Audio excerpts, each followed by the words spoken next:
It was the monsoon season in Ceylon during the Second World War. The skies wept endlessly, and the jungle roads turned to rivers. On one such night, under the eerie glow of a full moon, a young British soldier named Thomas drove his army jeep through the storm, en route to his headquarters nestled deep inland. As lightning split the sky and thunder rolled like distant artillery, Thomas spotted a figure huddled near an old, abandoned school building. A young woman stood there, soaked and shivering, her white dress clinging to her like mist. Her long black hair glistened with rain, and her eyes held a quiet sorrow.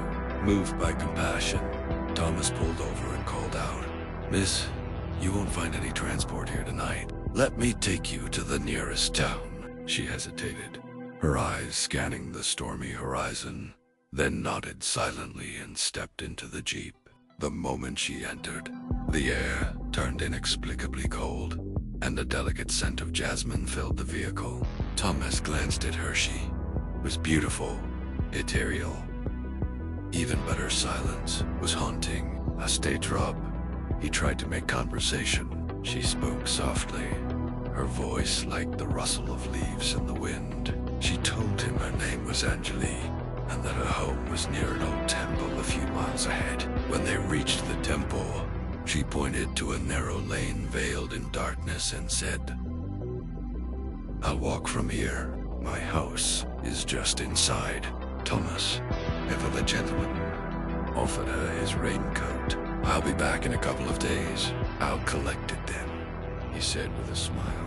She accepted it with a nod, her eyes lingering on his for a moment longer than expected. Then she disappeared into the shadows. 2 days later, his duties complete, Thomas returned to the spot. The rain had stopped, but the memory of that night lingered. He followed the narrow lane, expecting to find her home, but there was nothing, just overgrown shrubs and silence. Perplexed, he wandered until he found a small roadside shop manned by an old man. "Excuse me," Thomas asked.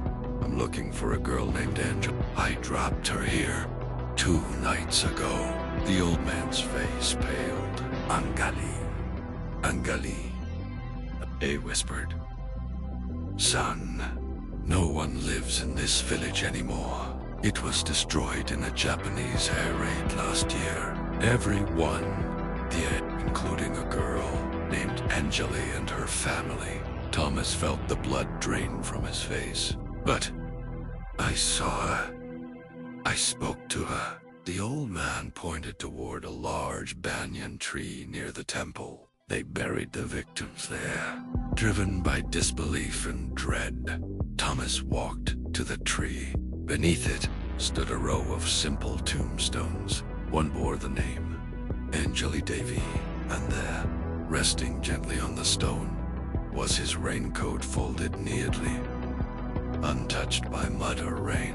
Atop it lay a single red rose. The scent of jasmine lingered in the air.